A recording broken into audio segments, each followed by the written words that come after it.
playing with you. Get out of the car. Don't put your hands on me. Get out of the car. Stop. Get the f*** I was defending myself. I'll search the fucking car, man. I don't care. Oh no, you already refused. Right on fucking knife for this. You already Hot pocket, okay? I was going to a dick appointment. Not that y'all needs to know. It's fucking bullshit, That's why I asked. Next up, we are bringing you unbelievable stories of irresponsible mothers have been captured by body cameras.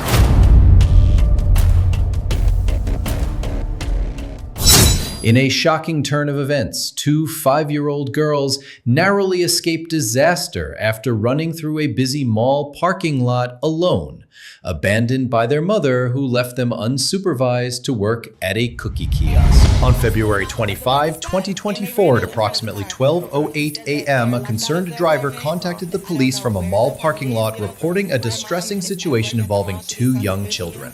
The driver explained that she had just dropped her son off at his father's residence in an apartment complex at 265000, and as she was pulling out of her parking spot, two 5-year-old girls suddenly ran in front of her car. The driver narrowly avoided hitting them and stopped to check on their safety. The girls informed her that they were locked out of their apartment and that their mother was working at the mall until 3 p.m. Concerned for their well-being, the driver brought the children to the mall to locate their mother and alerted the authorities. Mom's at work at the mall? I told mommy somebody had to come with me, but I can't. Me and Carson was staying home alone. Okay. Do you know what store inside the mall she works at? Yeah. What store? She works at the cookie store. Upon arrival, Officer Cam engaged with the driver and the children to gather more details. The driver described the incident, noting that she was in the parking lot near Building 11 while the girls lived in Building 10, Apartment 109. She explained that the girls had darted behind her car, prompting her to stop immediately. The officer then spoke with the children to understand their situation. The girls revealed that they had been left alone at home with no adult supervision. One of the girls mentioned that her stomach hurt, which prompted them to leave their apartment and attempt to walk to the mall to find their mother. They confirmed that their mother worked at a cookie kiosk on the upper level of the mall, near the food court, and provided her name. Are you sure they're at home? Yeah. Okay, because where do you live? Do you live in the village? The street, yeah. Yeah, they're out at the guard shack. What? Over in the village, so you're going to need to come get them. Oh, my God. I just dropped off my cookies. My employee will be here any second.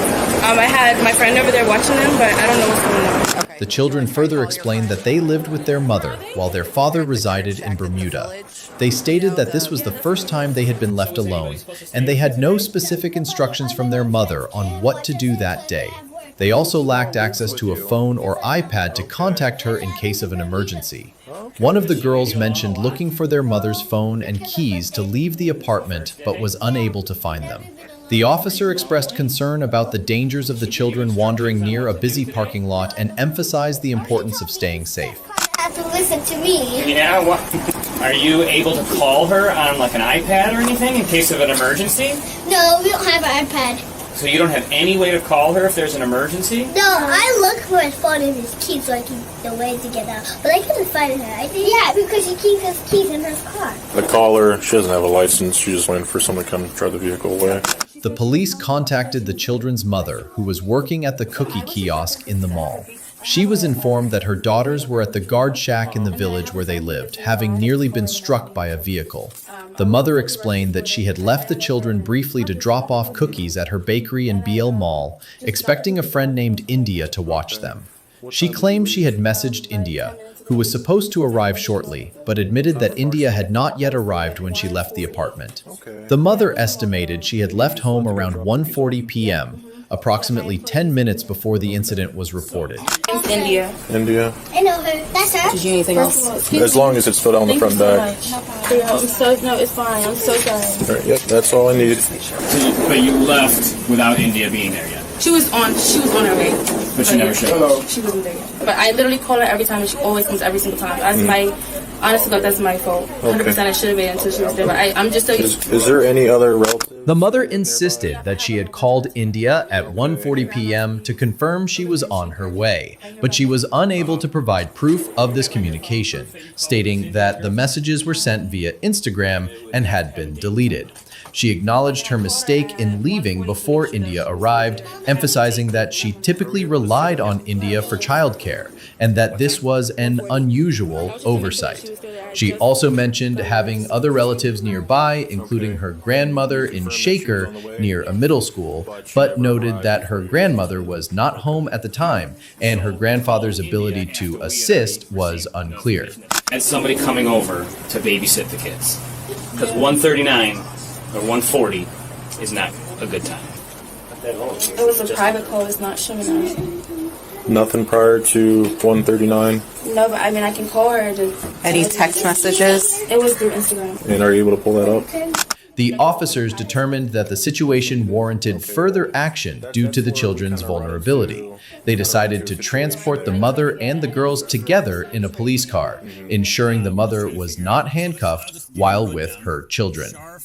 The plan was to drop the children off with a responsible adult, potentially India or another relative, before taking the mother to the station for processing. The mother was informed that she would be booked for child endangerment, a charge requiring fingerprinting at the station and contact with a judge to set a bond. She was advised to bring identification and her wallet in case a bond payment was necessary. She was, oh my God. And then I don't know why would I call you on this stupid Instagram private, because it's not, they need a date and a time to show that I told you to come real quick. Is that her? Yeah, it's okay, her. just 1 second. Hey, Cam. Yeah. The girl's on the phone. She's on the phone with her friend India that could watch the kids potentially. Okay, apparently maybe the friend India can come watch the kids. The officers arranged for the children to remain with their mother during transport to avoid separating them. They discussed contacting Child Protective Services to arrange an interview at the jail if needed. The mother expressed regret, acknowledging her responsibility for the incident. The children, unaware of the full implications, were curious about the police car, with one asking if they could ride in the big car. The officers ensured their safety, noting that a female officer had already patted down the mother. Okay, you have to get arrested for this. Are we able to drop the girls off at India's house while... No, India's not allowed. Okay, so that's fine. So we're going to put all three of you in the back of a police car together, unhandcuffed. We're just going to make sure you don't have anything on you, okay? And you're not going to be handcuffed as long as you're sitting in the car with your kids. The mother was charged with child endangerment for leaving her 5-year-old daughters unsupervised, leading to their dangerous attempt to walk to the mall. She was later released on bond after processing. A routine day spiraled into chaos when a mother battling chronic pain found herself in a violent clash with her troubled 13-year-old daughter, whose school expulsions and mental health struggles pushed their confrontation to a stunning arrest for child abuse. On the morning of February 12, 2024, in Florida, police responded to a domestic complaint at a residence involving a mother and her daughter. The mother, a nurse with chronic back issues, recounted a tumultuous day that escalated into a physical altercation. She had visited a chiropractor at 10 a.m. due to her crooked spine, which caused her significant pain and limited her mobility. Upon returning home, she intended to rest on a bed to alleviate her discomfort, as a hard surface helped keep her spine aligned. However, her 13-year-old daughter, described as a problem child with a history of behavioral issues, disrupted her plans. She came into my room, in the room area, and stole my vape. Okay? She won't give it to me. So I said, fine. She had food all in her bed. She had stuff, she's been stealing my mother's cigarettes and taking the ashes and dumping them behind the dresser. Okay. I found that, and I'm cleaning all her room out, and she's not to have a room. The mother explained that her daughter had been expelled from multiple schools, including Booker and Imagine Academy, where she lasted only 3 days after allegedly threatening others with a gun 2 weeks prior. The daughter was also diagnosed with bipolar disorder, hypertension, and borderline personality traits, and was prescribed medications including lithium, antidepressants, and mood stabilizers. The mother, in contrast, stated she took only ADHD medication and a nighttime dose of Seroquel, denying any accusations of being crazy, as her daughter had claimed to others. They kicked her out, the same problems. So we put her to charter school, the Imagine Academy. She lasted 3 days. She was threatening people with a gun at school. A lot. Yeah, so I'm here. I'm sure it's very stressful. Yeah. So I'm here doing the virtual program and trying to get that together. So she came in talking about when I'm going to register her in school and started bossing me around. The conflict began when the daughter entered the mother's room in a foul mood, demanding the TV remote and verbally abusing her mother with profanity and insults. According to the mother, the daughter grabbed the remote, threw it at her, and then stole her CBD vape, which the mother used for pain relief. The mother also discovered cigarette ashes behind a dresser and food scattered on the daughter's bed, prompting her to decide that the daughter would no longer have her own room. The mother claimed her daughter had been stealing her grandmother's cigarettes and causing ongoing disruption in the household. For me. But she comes in there, swings her hands at me and stuff. She has a scratch on her neck from my nails scratching her. She's so proud of it. But I don't know what else I could do. I don't know what else I could do. I know. Trina's in there, and she's gonna figure it out. Okay, so just try to take a couple deep breaths and relax for a little bit. Okay, we're here now. So, as the mother attempted to clean the daughter's room, the situation escalated. She stated that her daughter attacked her while she was lying on the bed, slapping her face and attempting to bully her. The mother described her daughter's behavior as manipulative, threatening, and uncontrollable, noting that she was physically larger and stronger. The mother's own mother, the grandmother, reportedly took the daughter's side, further complicating the family dynamics. The mother expressed frustration, stating that her daughter's actions were part of a pattern of defiance, including an incident the previous day where the daughter allegedly punched her in the back and head, exacerbating her need for chiropractic care. She's I don't know what I'm gonna do with her. She's such a liar. She's so good about it, Ivan. The vape. I had a CBD vape because of my back. She grabbed some of my stuff so I can go after her. And she came back and she stole it. And she's she's like black. it's okay. Listen, keep talking to her. She's gonna talk to you. Just try to relax.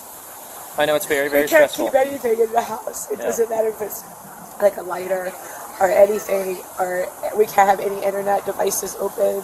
The mother detailed how the daughter's behavior extended beyond the home. After being expelled from multiple schools, the family had enrolled her in a virtual school program, which the mother was trying to organize by scanning documents and managing administrative tasks. However, the daughter continued to challenge her authority, bossing her around and refusing to comply. The mother also mentioned that the grandmother who lived with them enabled the daughter's behavior, creating a mind control dynamic that left the mother feeling unsupported.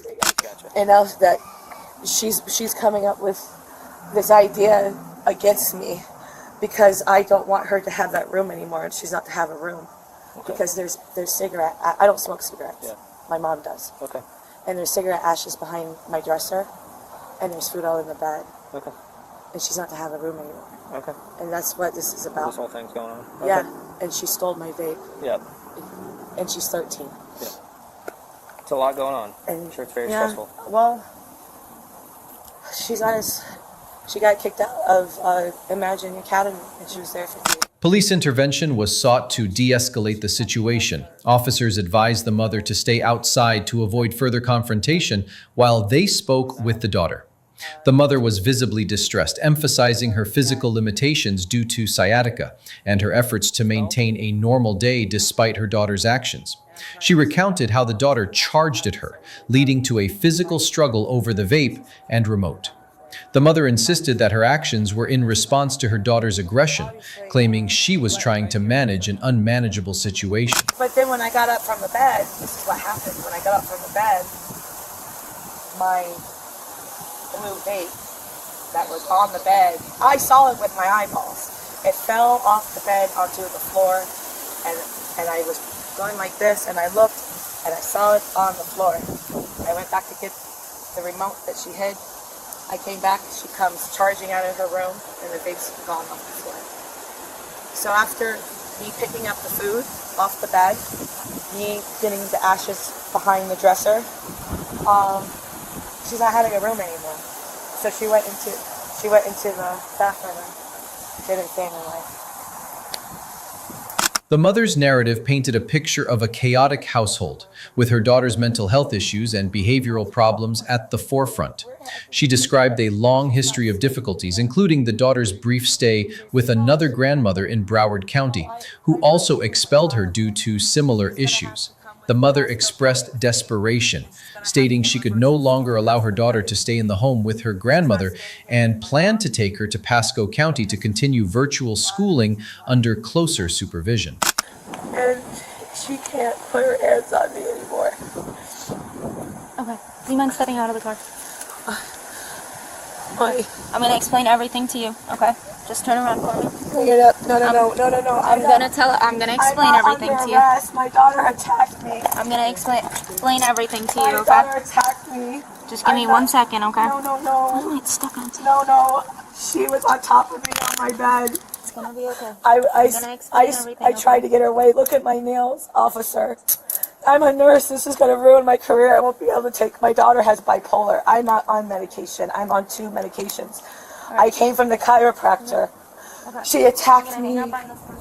She attacked me. Okay, look. My mother is bipolar. You're not listening. Listen. Please. Look. So I don't beat up my children. She punched me in my head yesterday and my back. That's why I had to go to the chiropractor this morning. Okay, so she abused me. Police observations, however, highlighted a different perspective. Officers noted visible wounds on the daughter, including open, bleeding scratch marks on her neck and arm, reportedly inflicted by the mother during the altercation. The younger sister witnessed the incident, corroborating the daughter's account. The police also referenced a history of the mother intermittently leaving the home for weeks, returning to engage in physical altercations with her daughters, and then leaving again. This was not the first time officers had been called to the residence for similar issues. Based on the daughter's injuries and the younger sister's testimony, the mother was taken into custody and charged with child abuse. The mother maintained that she was defending herself, asserting that her daughter had attacked her first, causing bruises and necessitating her chiropractic visit.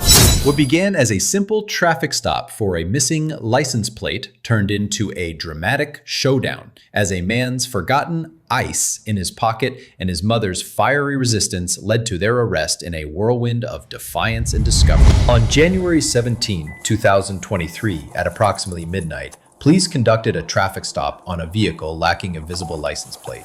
The driver, a man named Brian, explained to the officer that he had just purchased the vehicle and had not yet signed the title or obtained a tag. He presented the paperwork to support his claim, stating that his mother had accompanied him to pick up the car. When asked for his driver's license, Brian admitted he did not have one, explaining that he was driving because no one else was available to do so. The officer confirmed Brian's identity, spelling his name as Bryan, and noted his lack of a valid license. Pretty good. All right, you got your license with you, my man? I don't have a license. You don't have a license? Why are you driving? Because I had nobody else to drive it. Who's this? Yeah. What's your name, boss? Brian. Brian's mother, Christine, was present at the scene and corroborated his story, explaining that the vehicle had just been purchased from her daughter, who held the title. She confirmed the car was insured, but was unsure of the insurance provider, suggesting her daughter could provide a screenshot of the insurance details. The officer inquired about the presence of any illegal items in the vehicle, such as guns, drugs, meth, or heroin. Brian denied having any such items, responding emphatically to each question. When asked if he would consent to a vehicle search, Brian initially hesitated, expressing reluctance, but acknowledging that refusing might lead to a K-9 unit being called, potentially prolonging the stop. Ultimately, he declined the search, stating he had nothing to hide, but preferred not to allow it. Yeah, I've got Christine here. Is she MEDL as well? What? I was talking on the radio. What's the matter? He's got a bad life. The officer noted that Brian had a history of driving without a license, with Brian admitting to 2 prior citations for the same offense. The situation escalated when the officer asked Brian to turn off the vehicle, which he claimed would not restart due to a faulty battery. The officer then instructed Brian to step out of the car, and after some back and forth, Brian complied, but was immediately asked to put his hands behind his back. During this interaction, Brian became agitated, questioning the need for a search and expressing frustration over the situation.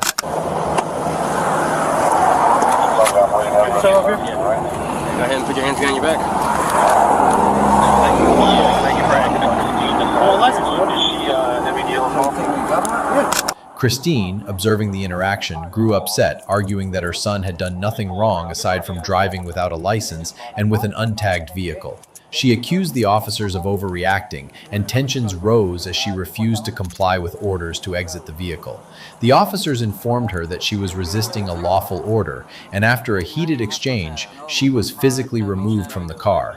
Christine claimed she was not resisting and was simply confused by the rapid escalation. She alleged that the officers' actions caused her injuries, including bleeding, and requested a Band-Aid or cloth to stop it. The officers provided minimal assistance, focusing instead on securing both individuals. You already refused? Yeah, a simple traffic stop, I know you don't have the right to search the vehicle either. That's why I asked. It's fucking bullshit, That's man. why I asked. Taking my fucking son to jail for nothing. That's why I asked, and you refused. So now you're changing your mind, but I'm not I'm not cool with gonna that. wait out fucking night for K9. Search the motherfucking I have to do car my out traffic there. stop. This is bullshit. I have to do my traffic stop. Who's this? You know what? Pull me over, that's the Well, I gotta get out of the car. Well, I told you to. Get out of the car. Don't put your hands on me! Get out of the car! Put your fucking hands Get out of the car! During the encounter, officers conducted a search of Brian's person and found a substance they referred to as ice, which Brian claimed he had forgotten was in his pocket. He reiterated that he had just purchased the vehicle that night from an apartment complex and insisted there was nothing else illegal in the car. The officers also checked Brian's mouth and feet for concealed items, citing past experiences where suspects hid substances in unusual places. Christine, meanwhile, was searched by a female officer to ensure nothing was missed. Well, I have a bad back, and I'm going to get... Well, maybe you should No, we're not. resist. You're going to be in trouble for resisting arrest. I didn't have resisting nothing. Get up. Can you pull my shirt down, please? That was stupid. I didn't do anything. The vehicle was towed as it could not be left on the side of the road. Christine asked if her daughter could be contacted to retrieve the car, but the officers declined, citing her resistance as a reason to deny such requests. Both Brian and Christine were placed in a prisoner transport van, which was described as a large vehicle used to transport detainees to the jail, allowing the officers to remain on patrol. The officers noted that the night was relatively busy, referencing past experiences with high arrest volumes on various holidays. I just wanted to know what was It made going me on, bleed man. my own blood. I'm sorry. I promise you I'm sorry. I just didn't know what was going on. It was like we were being swarmed. I'm sorry. Okay. I promise you I'm sorry. The interaction was marked by frustration on both sides, with Brian and Christine feeling targeted and the officers emphasizing their need to enforce the law. Brian's prior citations and the discovery of the substance complicated the situation, while Christine's resistance led to additional charges. The officers maintained that their actions were justified, citing the need to follow protocol and ensure public safety. That's your job? Yeah, to arrest people. To draw your fist back? I didn't know I had a warrant. What did my warrant for? For resisting. Oh, I wish you You're would have lucky I struck didn't. me. I wished you would Yeah, have. I'm sure. Yeah. Well, you can rot in jail for your I'm not charge. going to rot in jail. I'm not. For what? What did I do? Just violence, battery on a law enforcement officer. I didn't touch warrant, you. and whatever dope you got in the car. There is no dope in my car, so there you go. I'm sure. Brian was charged with possession of a controlled substance and driving without a license, his third offense. He was sentenced to 120 days in jail, with 64 days credited for time served. Christine was charged with battery on a law enforcement officer, resisting an officer without violence, and resisting an officer with violence. She pleaded guilty under a plea agreement, was officially convicted, and was required to pay court costs. A single mother's desperate drive to pick up her daughter from daycare ended in a jaw-dropping crash, revealing her suspended license, outstanding warrants, and a defiant refusal to take a sobriety test while her 5-year-old sat in the front seat. On February 25, 2025, at approximately midnight, law enforcement officers responded to a vehicle crash in New Mexico involving a woman and her 5-year-old daughter. The incident occurred on Stern Drive, where the woman's truck collided with another vehicle, causing her truck to spin around and nearly hit a tree. Upon arrival, officers found the woman initially coherent, but soon displaying erratic behavior, prompting further investigation. And I know I have a warrant in Alamogordo for no license driving, whatever.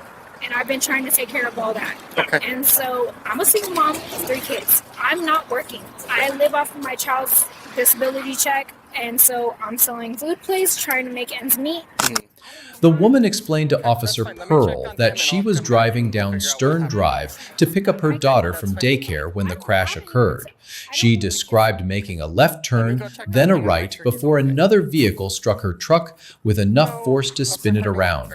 She stated she was driving below the speed limit, citing prior tickets and warrants, and claimed the other driver was behind her before the collision.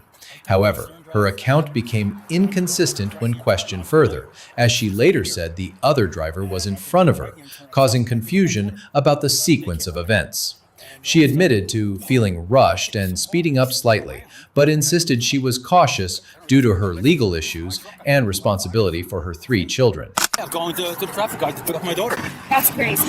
Okay, what happened? You need to tell me what happened. Driving down this way, delivering food plates, and he was behind me. During the interaction, the woman revealed she was a single mother of 3, living off her child's disability check and selling food plates to make ends meet. She acknowledged having a suspended driver's license, no insurance on the vehicle, and multiple outstanding warrants, 1 from Otto County and 2 from Dona Ana County. She explained she had been working with New Mexico authorities for 2 years to resolve her licensing issues and had recently used her income tax refund to start paying off tickets to become legally compliant. She expressed concern about her children, stating she had no one else to care for them and asked if her mother could be contacted to take custody. Here, and you should be paying attention to driving, so you should know when he gets in front of you. Okay, don't be sarcastic. I'm not. I'm just trying to figure out what happened. And I'll tell you. I came down this way. I just dropped off a plate. I'll give you the address of the plate that I just dropped off over here. I came over here. He was in front of me. Okay, and then what? Officers observed the woman's 5-year-old daughter was seated in the front passenger seat in a booster seat, which she claimed met weight requirements but was against regulations for a child of that age. The woman became defensive when questioned about this, stating she would accept any ticket for the violation. As the conversation progressed, her behavior grew increasingly agitated and inconsistent, raising suspicions about her sobriety. No, she's supposed to be this. She was. She should be in a backseat. Yes, I understand. But my daughter's weight requirement allows her to be in a booster seat. Okay, so was she in the front then? She was in the front. Okay. Okay. But her seat's pulled way far back. I've had 2 children. And if that's against the law, then cool. I'll take my ticket for that. Whatever y'all feel, is what it is. Okay. Whatever. Whatever you guys have to do with me. Okay. Just hang tight, okay? Officer Pearl informed the woman that due to her multiple warrants, the Otto County judge was unlikely to release her on her own recognizance. He explained that if the judge denied release, the Department of Children, Youth, and Families, CYFD, would need to be contacted to arrange care for her children. The officer asked if her mother could take the children, to which she agreed, and arrangements were made to contact her. I have to contact CYFD to take care of the kids. You can't call my mom? Well, that's what I was going to ask you. That's why I'm explaining all this to you. Do you have family here that can watch the kids? We'll take them. Okay. Can you call her and can she come here? So that's the plan for me to go to jail right now. It is, and that's because the judge in Otero is not wanting to release you because of all the warrants. We're going to walk to this second unit, okay? The white one. To assess her sobriety, Officer Pearl asked the woman to perform standardized field sobriety tests. She initially agreed, but struggled with the instructions. For the horizontal gaze nystagmus test, she was unable to follow the officer's finger without moving her head, despite repeated instructions. During the walk and turn test, she lacked coordination, failed to keep her arms at her sides, and couldn't complete the required 9 heel-to-toe steps. She attributed her poor performance to a lack of coordination, mentioning she was not raised with activities like gymnastics and denied being intoxicated. She eventually refused to continue the tests. Not that y'all needs to know. So, but I was going, no, let me tell you. No, you were going to correct me about what I said, because I said you were drinking Jose Cuervo and you said that's wrong. No, I drank it 2 hours before I even... I don't want you to fall. I know. The officer read the woman her Miranda rights, informing her she had the right to remain silent, that anything she said could be used against her in court, and that she had the right to a lawyer.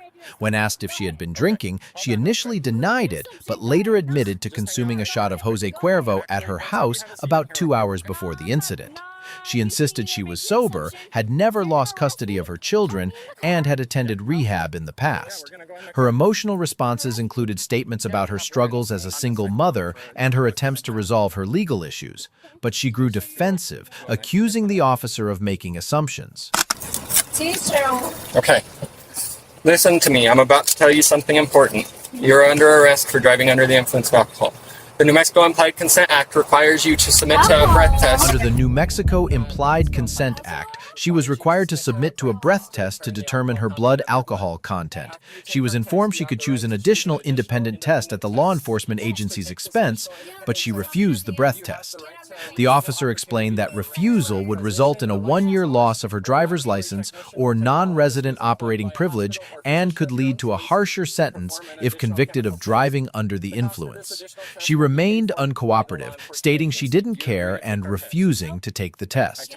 The woman was ultimately arrested and booked for driving with a suspended license, careless driving, driving with no insurance, aggravated DUI, and her multiple outstanding warrants. A grandmother's attempt to help her daughter clean house took a bizarre turn when her erratic behavior led to her spraying an officer with acetone, sparking a physical struggle and a defiant stand against police she felt were unjustly targeting her.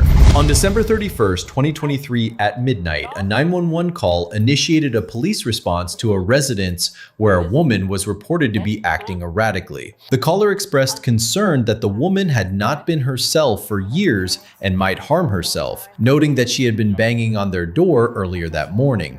The caller stated that no explicit threats of self-harm had been made, but emphasized the need for her to be taken to the hospital. Hi, dear. Bye. How are you? Don't come talking to me. I'm helping my daughter clean the house. Okay. I don't even.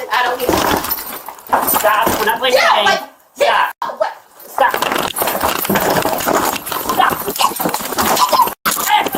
Enough. Destiny! Enough. Get off of me, you son of a bitch! Police and paramedics arrived at the scene where paramedics assessed the woman and determined that no immediate hospitalization was necessary beyond their evaluation. The situation escalated when officers attempted to engage with the woman who was at her daughter's house assisting with cleaning. She reacted defensively, refusing to speak with the officers and asserting that she was simply fulfilling her responsibilities as a grandmother. She became agitated, insisting that the officers leave her alone while she helped her daughter. Get off! Get off! Juliet! This is not over now! Get off! The encounter turned physical when the woman sprayed an officer in the face with a substance, later identified as possibly containing acetone, leading to a struggle. She claimed that the officer was restraining her in a way that made it difficult for her to breathe, prompting her to resist to free herself. She described the officer's actions as excessive, alleging that she was pinned down and unable to move. Officers directed her to calm down and stand, eventually restraining her by placing her hands behind her back. She continued to protest, maintaining that she was being unfairly targeted for being in her daughter's home.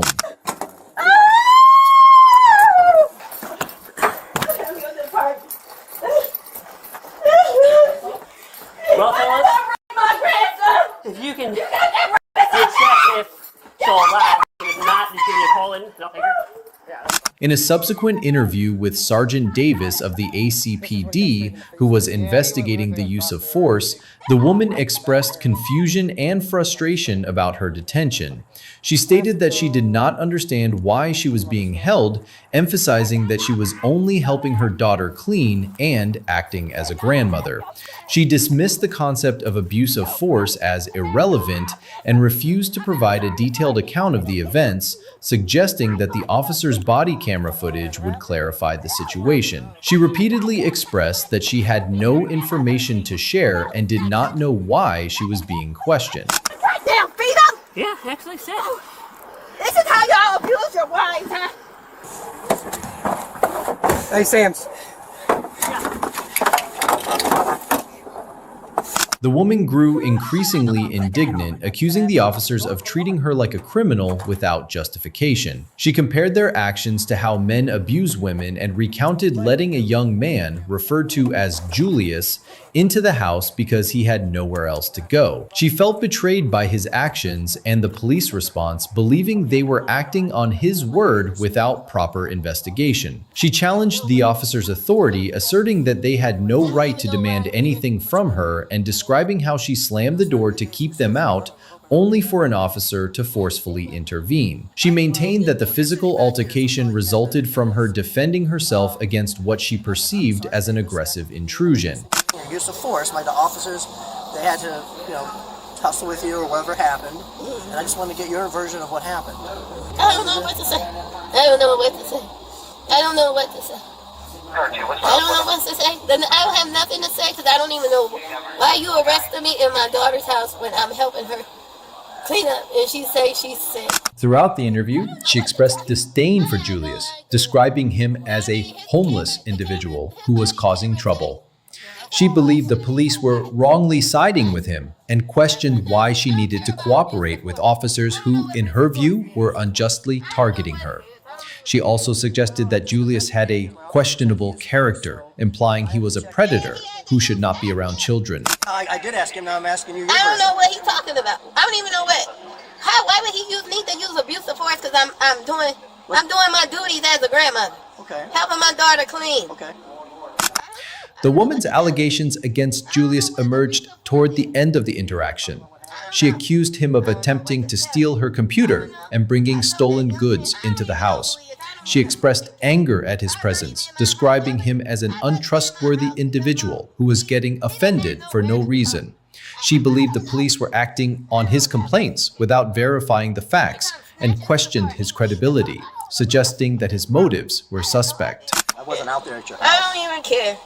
I think he act like he my husband. I'm used to shit. I'm used to a man abusing women, so I fight back, and that's what happened. Like, what are you doing here? Like, I'm not his wife. He don't ask me what, so I slammed the door on him. Get out of here.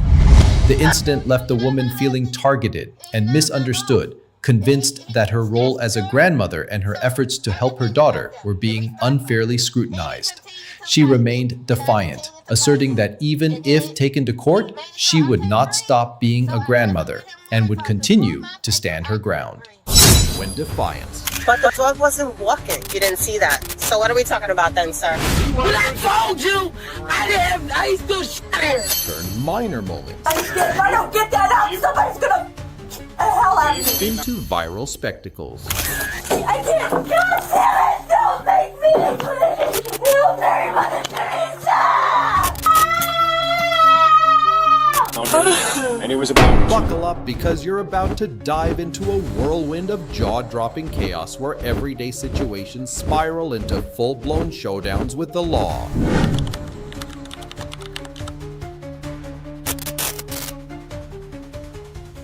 Yo, what's good everyone? It's Speed Bodycam and we're bringing you a wild story straight out of Ohio. Buckle up because this one's crazier than giving away $1 million in a single video. We're diving into a McDonald's drama that went from 0 to 100 real quick. Let's go. On January 6, 2025 in Ohio, police were dispatched to a McDonald's after employees reported that a woman, referred to as Jennifer, had exposed herself to staff and customers. The McDonald's manager requested that Jennifer be removed and banned from the premises. Officers informed Jennifer that she was required to leave and was prohibited from returning. They instructed her to gather her belongings, including her shoes and jacket, and exit the restaurant. Thank you very much. Let's get a rush on that. You want your shoes or by the front door? Well, here's the deal. We'll figure this out between myself and my lawyer I had. You're free to stay. He doesn't do anything, like... Is there somewhere you need to go? Somewhere? What's your plan? Jennifer expressed her intention to visit a store or gas station to purchase items, but complained about the cold weather and her inability to collect her possessions quickly. She mentioned having severe CPTSD and claimed she hadn't eaten all day, which she said contributed to her behavior. the officers attempted to de-escalate the situation, asking if she needed medical assistance or had thoughts of harming herself or others, to which she responded negatively. Forever and ever and ever and even, don't think so, Ohio. So you haven't thought of her harming yourself? Nope, not a all. My crew's behind me. Reversing. The situation escalated as Jennifer refused to comply with the officer's request to leave. Employees reiterated their concern, noting that children were present in the restaurant, making her actions unacceptable. The officers warned Jennifer that she had been trespassed and would face arrest if she returned. Despite this, Jennifer continued to argue, insisting she only wanted to make a purchase. My belongings out here and you push me out the door so damn fast I can't even figure out how to get them all back. You got them all in your hand. Duh. Yep, you got them. As the confrontation intensified, Jennifer physically resisted the officers' attempts to escort her out. She shouted about her heart rate and feeling overwhelmed, claiming she was being pushed too quickly. The officers decided to use a restraint device, known as a wrap, to ensure the safety of everyone involved. Jennifer continued to resist, yelling about discomfort and claiming she might be pregnant. The officers carefully placed her in the restraint and moved her to the police cruiser. Leave now, the copy, you're going to jail. And I apologize, Leave now. but you have to understand, if I don't get that out, somebody's gonna the hell out of me. Leave now. Don't! You even dare, damn it! I can't, God damn it! Don't make me angry! Jennifer persisted in arguing, attributing her behavior to hunger, though the officers suspected substance use. They secured her in the cruiser, ensuring her shoes and belongings were with her, despite her complaints about the process. The officers noted that Jennifer had a history of trespassing at other locations, indicating this was not an isolated incident. All right. Come on, dear. Feet first. Feet first? Feet first. We'll get her shoes back. Ultimately, Jennifer was arrested and charged with resisting arrest and trespassing. The McDonald's staff expressed relief at her removal, and the officers ensured she was safely transported, maintaining professionalism throughout the chaotic encounter. All right, buckle up because this is gonna be insane. Here's another story so crazy it'll make your head spin faster than a fidget spinner. Picture this, September 30th, 2023, on a busy road near Cypress Point. A woman makes a reckless, illegal left turn. Boom! Smashing into another driver's truck. Instead of pulling over like a normal person, she floors it, speeding off like she's escaping a zombie apocalypse. The other driver, a total legend, isn't letting her get away. He jumps out, tries to stop her, and ends up clinging to the hood of her car like he's starring in a Hollywood stunt scene. So let's start from the beginning. How his car hits yours and where you were at. Let's start from there. He said that I tried to make an illegal left turn. I have no location. This woman doesn't hit the brakes. Nope, she keeps driving for nearly 2 miles with this guy holding on for dear life. That's like me trying to give away $100,000 while riding a roller coaster. It's nuts. Cars are honking, traffic's chaotic, and this dude's just trying not to fly off. Finally, a cop spots this madness and pulls her over, letting the guy climb off safely. Thank goodness, right? But here's where it gets wilder. When the police start asking questions, she flips the script, acting like she's the victim. She's crying fake tears, claiming the other driver caused the crash and jumped on her hood to frame her. He got out of his car and he jumped in my hood and he said, I'm telling them that try to cut me off by making a turn. I got 0 miles. I was going to the gas station. The cops try to get her side of the story, asking her to explain from the beginning. She insists she was just heading to a gas station because her car was on empty.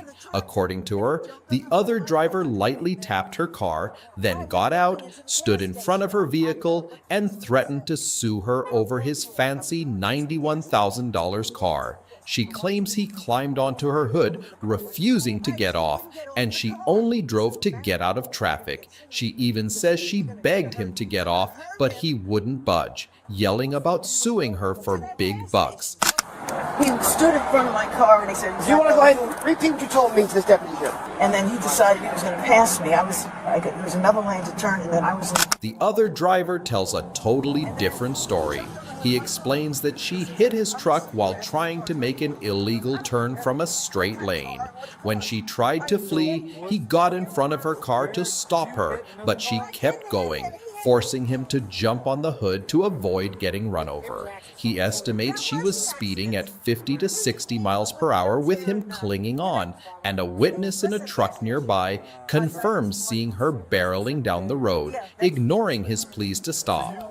She even told him it was his problem if he fell off. Police car went by, he wouldn't even let me stop the car. He said, "I'm going on the hood of your car. You drive, I'm going to say you hit me." That's exactly. So you were. I don't know if he turned into me. I know. Did you guys stop at all after that? I stopped. Then he jumped on the hood of my car. She keeps spinning her tail, claiming she just got out of the hospital, her husband's sick, and she's got ants crawling on her legs from stepping in a fire ant pile. She insists it's her 76th birthday. Happy birthday, right? Except plot twist. Her arrest report shows her birthday was 5 months ago. Busted. She says she stopped briefly, but the guy wouldn't get off her hood, and she only drove to reach the gas station a few feet away. The cops point out she drove way farther, over a mile, in bumper-to-bumper traffic, risking the guy's life. Did you know you were in an accident at any time? Yes, of course I knew. I says, "Let's pull over. I want to call the police." He says, "I'll call when I'm good and such and such ready." The gas station was right there. The police review security footage and talk to witnesses, and it's clear her story doesn't add up. She's acting shaken, like she was the one in danger, but the evidence tells a different tale. After sorting through the chaos, the cops cuff her. She complains about the handcuffs hurting her wrists, mentions her car's mirror damage, and says she was just trying to pick up Chinese food. But the evidence is undeniable, and she's headed to jail, still arguing she did nothing wrong. Now you're being placed under arrest for leaving the scene of an accident and aggravated battery. Aggravated battery. For driving with that man on the hood of your car. He jumped on the hood of the car. Face the car. And here's the final kicker, folks. She was charged with leaving the scene of an accident and aggravated battery for driving with that guy on her hood. That's not how you handle a fender bender. Stay tuned for more wild stories and smash that like button for more epic content. Let's head to a crazy story from November 9th, 2024 that's gonna blow your minds. Picture this, a missing teen snags their family's car and goes joyriding with their crew in Cincinnati, thinking they're in a Hollywood blockbuster. Buckle up because this chase is about to get wild. The police received a call about the missing teen cruising around with friends. When officers approached, the teens panicked and veered off-road to dodge them. Their plan backfired as they crashed into bushes and attempted to flee on foot. Big mistake. The cops were on them like beasts, and the scene turned into pure chaos. Let me see your hands! Get your hands in the air! 217, I got 4 of them at gunpoint. Todd, you over there? An officer instructed the teens to raise their hands, and 4 were apprehended at gunpoint. Another officer confirmed they had 4 suspects secured and warned them against sudden movements. The police directed the teens to lie on their stomachs. One by one, they were told to walk out and place their hands behind their backs. An officer informed a teen they were under arrest, and the teen acknowledged this. The officer asked if the teen had placed a hat on another suspect, and the teen complied as they were guided to sit down.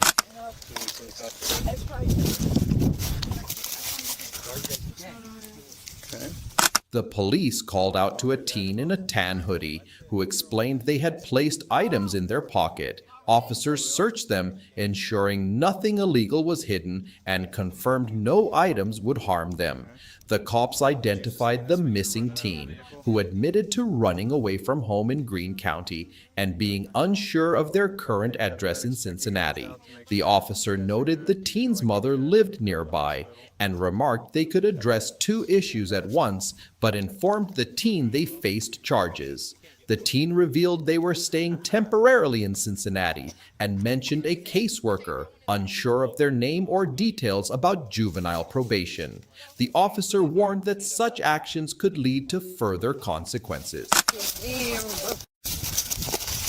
going to jail and I'm going to fall.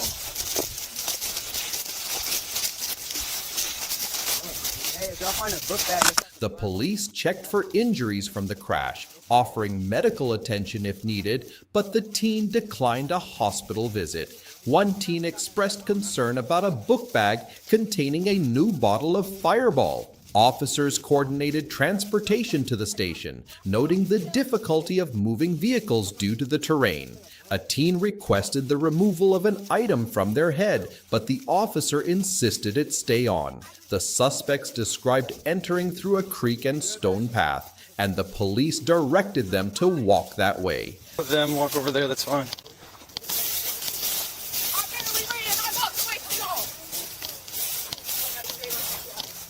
A teen acknowledged being caught on camera, while another asked if their friend who jumped from the car was found, describing how they saw them doing front flips after leaping out at 60 miles an hour. The group thanked the officers for not using excessive force, and the police noted the teens complied after realizing they couldn't escape. One suspect complained about their handcuffs and expressed frustration, while another sent a message of affection to a friend named Brayden. The officers searched the teens again, confirming no dangerous items were present, and placed their belongings in envelopes per policy, despite one teen's objection. You move your legs a little further apart. Thank you, sir.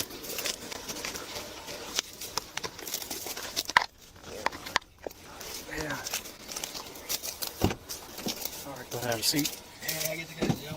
I should have put my dick in here though, not gonna lie. Hey, you see the blood? The police discussed logistics, planning to transport two suspects at a time. They identified the driver through a flock camera photo and witness accounts. One teen admitted to crashing the car and jumping out, while another speculated about their friend's condition.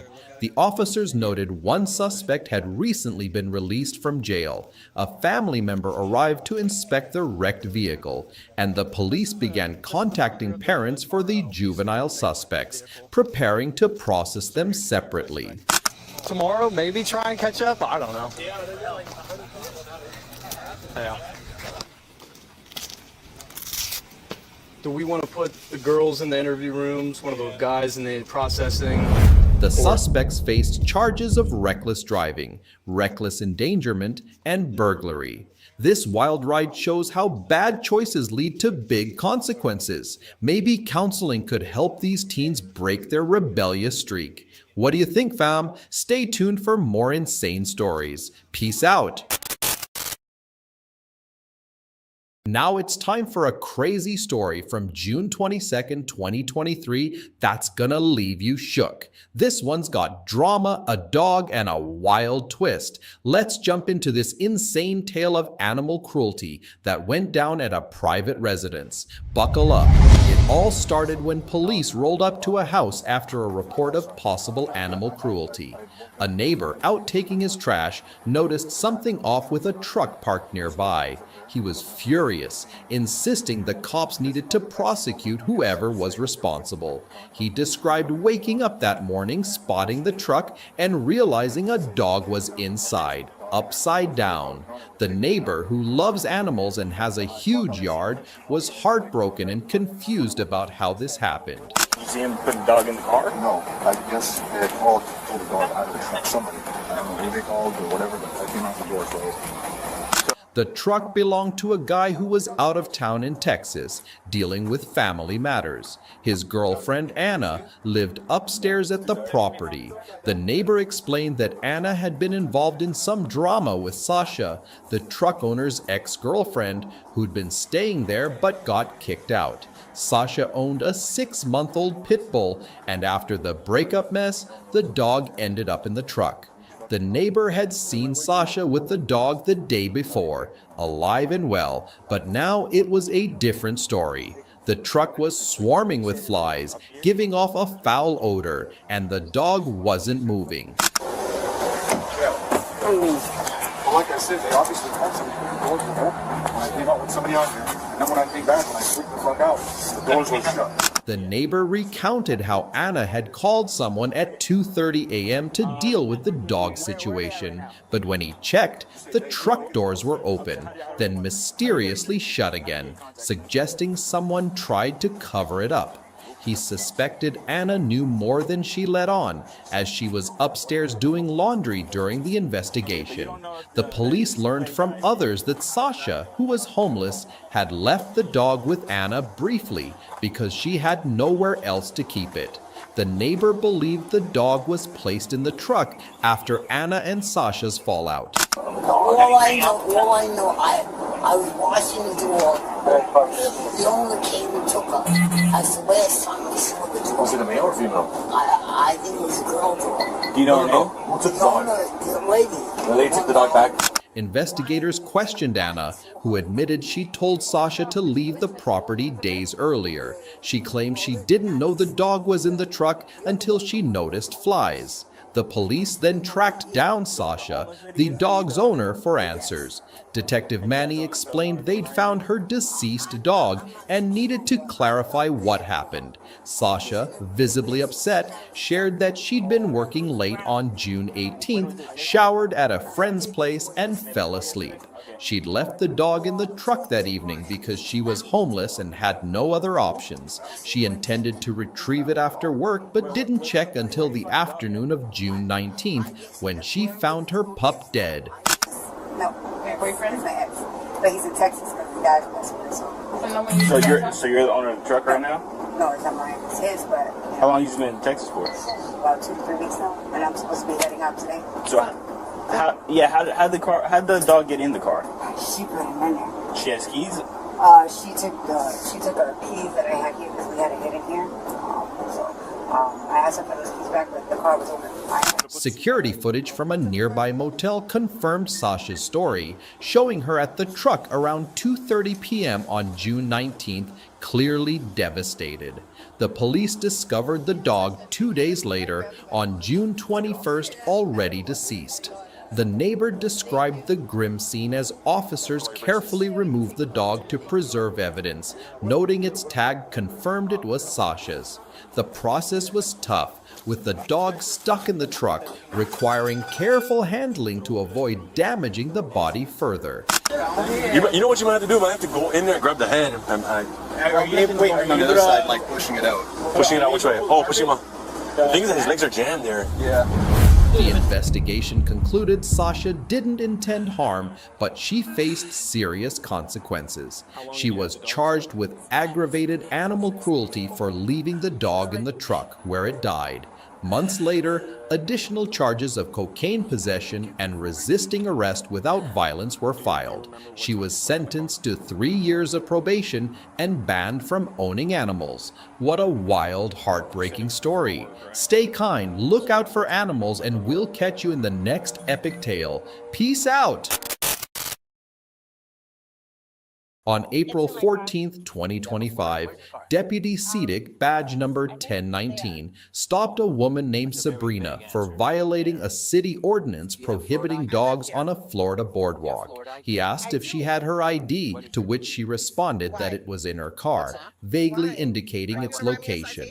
When pressed for her Florida ID and name, she confirmed living there and having an ID, but questioned the need for a citation. The deputy explained that dogs were not allowed on the boardwalk, regardless of whether they were walking, due to concerns about potential messes. Sabrina insisted she hadn't put the dog down, and the deputy clarified he wasn't accusing her of doing so, but needed her name. Find yourself to me, ma'am. Oh my God. Really? Sabrina. There we go. This doesn't have to be hard, Sabrina. It doesn't, but you're making it hard. Okay.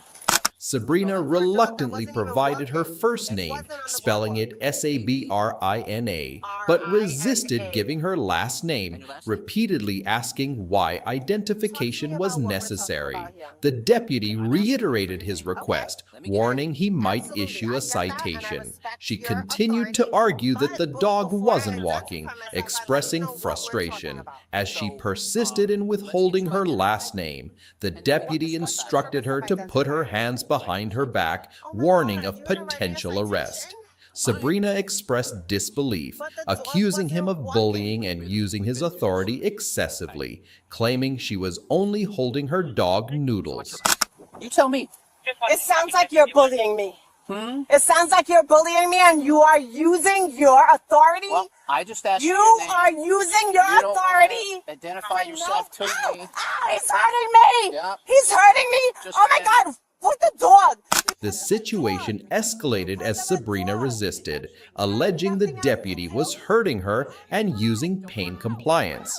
She accused him of not being trauma-informed or person-centered, citing her emotional dysregulation and grief. The deputy apologized for her loss, but maintained she needed to comply. Sabrina continued to protest, insisting she was only holding her dog and that the deputy was overreacting. He called for backup and discussed what to do with Noodles, as Sabrina suggested her boyfriend could take the dog, though she noted they lived as roommates in separate bedrooms. All you need to do, just stand there. Because I had a dog in my arms. Just stand there. That's what's happening. Okay. Here. I had a dog in my arms. Just stand there. He's in my arms. And now we're here on the side. Sabrina pleaded not to be arrested, arguing she was cooperative after initially withholding her last name. She claimed the deputy's approach was aggressive and not trauma-informed, insisting he had all the information needed for citations. The deputy countered that her refusal to provide her name earlier necessitated the escalation. Sabrina expressed concern about her ring, which was difficult to remove, and continued to beg to be let go, accusing the deputy of taking things too far. She cursed him dramatically, even mentioning his grandchildren as she was placed in the car. The dog. Please? Yes, we're going to take care of the dog. We're going to drop him off to your house. Is your boyfriend home right now? If you're really being honest with yourself, all I didn't do was give you my Yes, and this is Like, now that's not a big just deal. hear me out. So you could let me out. go. You could decide to let me go. Hear me out. Please let me go. Hear me out. The deputy arranged for Noodles to be taken to Sabrina's home, asking for her boyfriend's number to coordinate. Sabrina provided it, but maintained her arrest was unfair, emphasizing she was only walking with her dog. She was charged with resisting without violence and received a citation for having a dog on the boardwalk. This time, we're diving into a wild story that's gonna blow your mind. Picture this, May 10th, 2023, a chaotic scene at a bus stop where things go from 0 to 100 real quick. We're talking drama, action, and a whole lot of heart. Let's get into it. So the cops get a call about a domestic disturbance at this bus stop, and they roll up to find a grandmother, let's call her Grandma Chaos, in the middle of a heated situation with her grandkids. There's yelling, there's screaming, and it's like a reality show gone wrong. Witnesses are freaking out, kids are crying, and the whole neighborhood's watching this unfold like it's the season finale of their favorite drama. And he's on all the time. Alright. So, I have legal custody of the children. that's fine. All under counseling. Okay. Disciplinary problems. The mother's a she comes in out of the light, she comes in out of the light. I did smack him. Then he starts hollering. She starts hollering. Here's the deal. Grandma Chaos has 3 grandkids with her, 2 girls and a little 5-year-old boy. The school bus pulls up and the 2 girls hop on, no problem. But the little guy, he's not feeling it. He's chilling in the car, refusing to get out, probably just wanting to stay home and play some Fortnite or something. Grandma's like, "Come on, buddy, let's go." But he's not budging, so she opens the car door and things escalate fast. Witnesses say she grabs the kid by his shirt, yanks him out, and starts smacking him hard. We're talking spanks on the butt, pulling his hair, and even landing blows to his head. It's chaos and people are losing it. If he comes out, so he's trying to get him off, and she comes out screaming, I see it, I see it. This is how I know. All the time. One lady jumps out of her car screaming, "Stop hitting him!" Another guy who's been watching this go down runs over yelling at Grandma to chill out. A third witness just passing by sees the whole thing and joins the crew trying to protect this kid. They're all like, "Yo, this is not okay!" The kid's scared, the bus is waiting, and Grandma's out here acting like she's in a wrestling match. She's shouting back, "Mind your own business, these are my kids," and even throws shade, calling people names and saying she's not going anywhere. Bold move, Grandma, bold move. Well, you're going to jail. I ain't going nowhere. You're all a bunch of idiots, and I'll do what I want. They're my kids. And he put them in the car because he was scared. She's trying to get to the car to get to the kid. And we're like, whoa. She's like, that's my kids. You're not putting them in the car. Da, da, da. The cops are trying to piece it all together. They talk to the little boy, and he drops a bombshell. This isn't a one-time thing. He says Grandma hits him every single day because he doesn't want to go to school. Every single day. Can you imagine? This kid's just trying to live his life, and he's getting smacked around like it's normal. The witnesses back him up, saying they saw her use a closed fist on his head, which is way beyond any kind of discipline. One guy's like, "I've seen her yell at these kids all the time, cursing, screaming. It's wild. There's no food in the house, dogs everywhere. It's a mess." Another witness who was just driving by says she saw Grandma whacking the kids so hard it made her stop her car. I know her. I used to work with her daughter. She's another one. You all know her daughter too. They're out there, they're mine. She beats these kids all the time. Every day at this bus stop, she's cursing, screaming at them. She can't handle it. It's ridiculous. This sheriff is supposed to be involved yet. Nothing's getting done. Right. These poor kids are sick. The officers are hearing the same story from 4 different people, including the kid himself. Grandma's version, she's like, "I just tapped him on the shoulder, no big deal." But with all these witnesses, including a lady who doesn't even know the family, saying the same thing, the cops aren't buying it. They're like, "Ma'am, we got 4 people saying you went too far, and we're not here for it." They even read her rights, and she's still arguing, saying, "I didn't do anything wrong." But the evidence is stacked against her. You want a sticker too? There you go, buddy. Thank you for being so brave. So you were witness to this as well? Yes, I'm in the black car at the stop sign. Okay, what's your name? Now here's where it gets real. The cops determined that Grandma Chaos intentionally struck the kid in a way that could cause serious injury. Hitting a 5-year-old in the head with a closed fist? That's not discipline. That's crossing a line. So they charge her with child abuse. Boom! The Department of Children and Families steps in, takes temporary custody of the kid, and they're handling it from there. Justice served, but man, what a wild ride. Jam good. Like crying will be a little bit easier. Yep.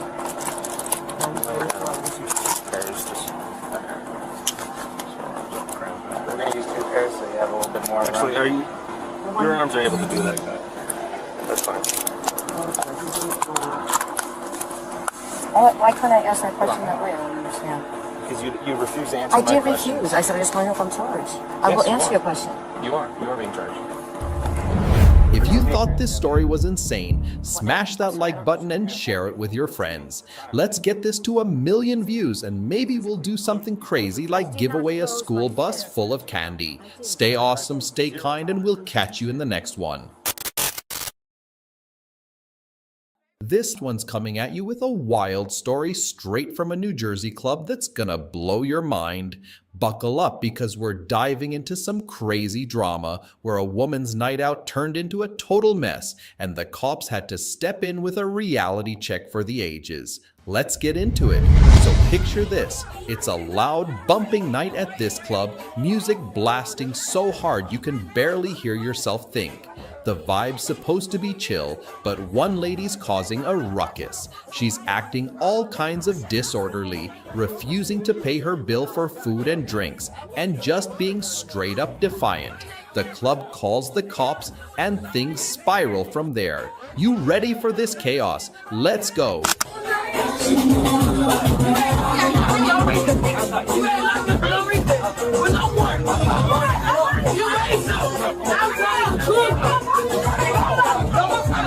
The police roll up, and this woman is not having it. Her friend's trying to talk some sense into her like, "Girl, just leave, you're making a scene." But she's not listening. She's yelling about how she's not going anywhere, throwing out some wild insults, and even complaining about her wig coming off. Yeah, you heard that right. She's like, "I'm bald-headed, y'all, my wig's slipping." It's a hot mess, and the cops are just trying to get her to calm down. Right now, my wig's coming off. My wig's coming off. Well, stand up. My wig's coming off. My wig's coming off. Well, stand up. Okay, my wig's coming off. Stand up. And get yourself together. I'm bald-headed, though.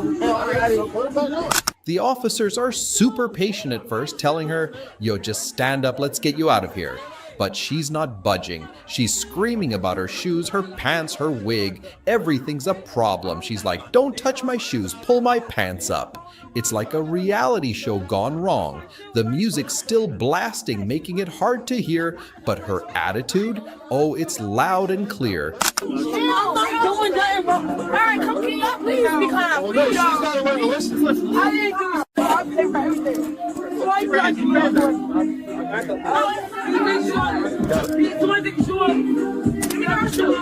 Things escalate quick. She's pushing back, literally and figuratively, and the cops are done playing. They're like, "You're not under arrest for stealing food, but you can't be out here punching officers." Yup, she allegedly got physical, and that's when the handcuffs come out. She's yelling, "I didn't do nothing wrong. I bought my food. I bought my drink." But the officers aren't buying it. They're trying to get her to the car, and she's fighting every step, saying, "I'm not getting in no car." Put your feet up. I'm okay. Run my name. What are you gonna do? I didn't do nothing wrong. I bought my food. I bought my drink on the camera, bro. Her friend's outside, super frustrated because her night's ruined. She's like, "I'm just trying to enjoy my night, and here you are doing all this." The cops are still trying to de-escalate, telling her, "Calm down, sit in the car, and maybe we can let you go." But she's not having it. She's screaming about how they thought she had a warrant, calling them out, and even throwing in some colorful language I won't repeat here. Let's just say she's not winning any awards for cooperation. I tried to tell you, but you said the music was too loud, you couldn't hear me. I didn't do nothing wrong. Have a seat in the car. No. Have a seat in the car. At one point, she's like, "You made me fall. You embarrassed me." And the cops are like, "Girl, you did that to yourself." The drama's peaking, and the music in the background. It's like the DJ knew this was gonna be a viral moment. Perfect timing. She's still going off saying, "I told you the truth from the beginning." But the officers are over it. They're like, "You're under arrest for disorderly conduct. It's just a ticket, but you gotta chill." My name is where you ran on that camera, and I ain't got shit. Okay, listen. And I told you the truth. For the Okay, door, listen. you embarrassed the out of me. Listen to me. My wig down my head. Okay. Her friend steps in, promising to take her home, and the cops are cool with it as long as she leaves. They're like, "We don't want to haul you to jail, but you can't stay here acting like this." She's still ranting about her wig, her shoes, and how she didn't do anything wrong, but finally, they get her out of there. Her friend's grabbing her stuff, and she's still yelling as they leave. Classic!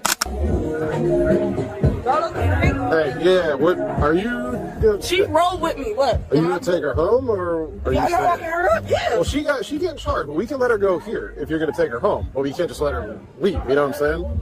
So what do you mean she's being charged? She's getting charged with disorderly conduct. But that doesn't So mean that's she's like, not going that's to her. jail. Oh, Okay, and okay. before I forget, let's talk about what she got hit with. She was charged with disorderly conduct, and let's be real, that's probably the least of her worries after this wild night. Welcome to Speed Bodycam channel, where we share police bodycam footage. We are a dedicated team focused on creating educational and engaging content about law enforcement. Using AI and advanced technology combined with editing skill, we carefully craft our own authentic videos. Our editing team worked hard to highlight the emotional and real-life challenge officers face every day. Through impactful storytelling, we bring this story to life and share important lessons to raise awareness about the need to respect and comply with law enforcement. Please note that the content we present is not intended to promote or glorify violence, nor to condemn any individual or organization. We share this video for educational purposes, reporting and encouraging compliance with law and law enforcement in your area. Additionally, our bodycam footage is edited for brevity and to comply with YouTube's community guidelines, focusing on journalistic integrity while bringing both entertainment and meaningful lessons.